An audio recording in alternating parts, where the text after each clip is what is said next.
اعوذ باللہ من الشیطان الرجیم بسم اللہ الرحمن الرحیم ومن الناس، کچھ لوگ ایسے بھی تھے جو کہتے تھے کہ ہم اللہ اور قیامت کے دن پر ایمان لائے، حالانکہ وہ ایمان لانے والے نہیں تھے۔ سورت کے شروع میں ہی مومنوں کے اوصاف اور ان کا انجام خیر بیان فرمایا گیا، پھر ان لوگوں کا ذکر ہوا جو کھلے کافر ہیں۔ اب یہاں سے ایک تیسرے گروہ کا بیان ہو رہا ہے جسے منافق کہا جاتا ہے۔ یہ لوگ ظاہر میں تو اپنے آپ کو مسلمان کہتے تھے مگر دل سے مسلمان نہیں ہوئے تھے، جو کہ ایمان کی حقیقت ہے۔ فریب دینے کے لیے صرف زبان سے اپنے ایمان کا اظہار کرتے تھے۔ یخادعون اللہ والذین آمنوا، وہ لوگ اللہ کو اور ان لوگوں کو جو ایمان لائے دھوکہ دیتے تھے، حالانکہ وہ خود کو ہی دھوکہ دے رہے تھے اور وہ اس کو سمجھتے نہیں تھے۔ یعنی بظاہر تو وہ اللہ اور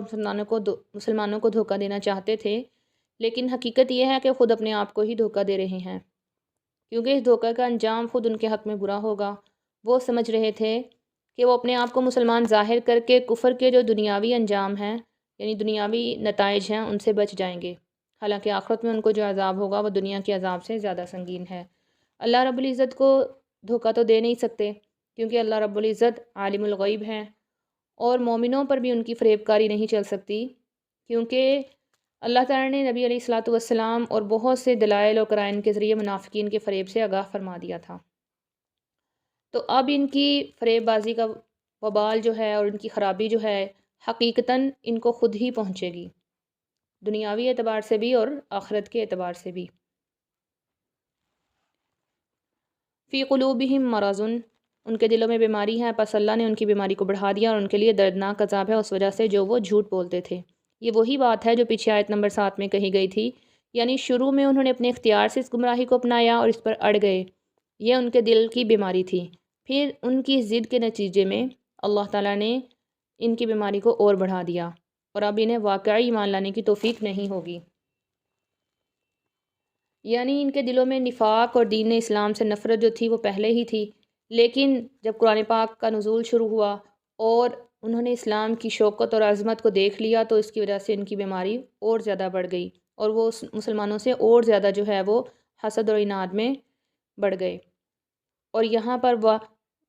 بما کانوا یکذبون، اس وجہ سے جو وہ جھوٹ بولتے تھے، جو انہوں نے اوپر جھوٹ بولا کہ ہم ایمان لائے، آمنا باللہ و بالیوم الآخر، ہم ایمان لائے اللہ تعالیٰ پر اور آخرت کے دن پر، اس وجہ سے ان کو دردناک عذاب دیا جائے گا۔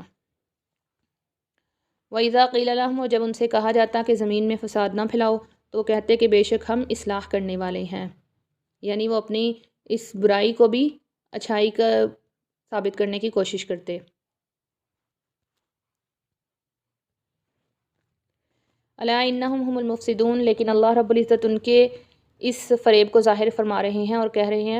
فرما رہے ہیں کہ بے شک وہی فساد پھیلانے والے ہیں، لیکن وہ خود بھی اس بات کو سمجھتے نہیں ہیں۔ اور جب ان سے کہا جاتا تم ایمان لاؤ جیسا کہ لوگ ایمان لائے ہیں، وہ کہتے کیا ہم ویسے ایمان لے ہیں جیسا کہ بیوقوف ایمان لائے ہیں؟ تو اللہ پاک فرما رہے ہیں کہ بے شک یہی لوگ تو بیوقوف ہیں، لیکن وہ اس کو جانتے نہیں۔ یعنی جب ان سے کہا جاتا کہ تم ایمان لاؤ تو وہ اپنے دل میں کہا کرتے تھے کہ کیا ہم ایسے ایمان لے آئیں جیسا کہ بیوقوف ایمان لے آئے، یعنی اپنے مالوں میں سے 40واں حصہ زکوٰۃ میں دیں، اور اسی طرح جو ہے نماز کے وقت جو حیت بنتی ہے وہ حیت اختیار کریں، اور تمام اپنے معبودوں کو چھوڑ کر ایک معبود کی عبادت کرنا شروع کر دیں۔ تو وہ کہتے تھے کہ یہ بیوقوفی کی باتیں ہیں، تو کیا ہم ایسے ایمان لے آئیں جیسا کہ بیوقوف لوگ ایمان لائے۔ ایک تو یہ کہ وہ دل میں کہا کرتے تھے، اور ایک یہ کہ جب وہ آپس سے مل کے بیٹھتے تھے تب وہ کہا کرتے تھے۔ تو اللہ پاک فرما رہی ہیں کہ بے شک یہی لوگ تو خود بیوقوف ہیں، حالانکہ وہ اس بات کو جانتے نہیں۔ وَإِذَا لَقُوا الَّذِينَ آمَنُوا، اور جب وہ ملتے ہیں ان لوگوں سے جو ایمان لائے، وہ کہتے ہیں کہ ہم ایمان لائے۔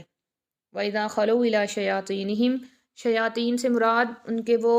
منافق ساتھی ہیں جن سے وہ بعد میں ملتے تھے، یا وہ شریر لوگ ہیں جو کہ کافر تھے اور اپنے کفر کو سب پر ظاہر کرتے تھے، اور جب وہ اپنے ان کافروں سے یا اپنے بڑے رئیس جو ان کے منافق تھے ان سے ملتے تو ان کی خوشامد کے طور پر کہتے کہ ہم تو تمہارے ساتھ ہی ہیں، ہم ان کے ساتھ مذاق کر رہے ہیں، یعنی مذاقاً ہم ان سے کہتے ہیں کہ ہم ایمان لائے ہیں، لیکن دل میں ہمارا جو ہے وہ کفر ہی ہے۔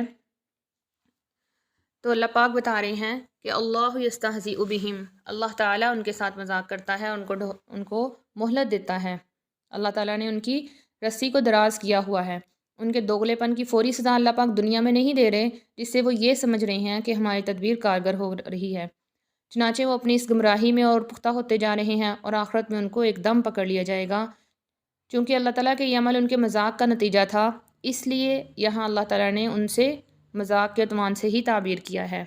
کہ وہ اللہ سے مذاق کرتے ہیں، اور اللہ نے بھی ان کو دنیا میں ڈھیل دی ہوئی ہے اور آخرت میں اچانک ان کی پکڑ کی جائے گی۔ وآخر دعوانا الحمد للہ رب العالمین واللہ اعلم بالصواب۔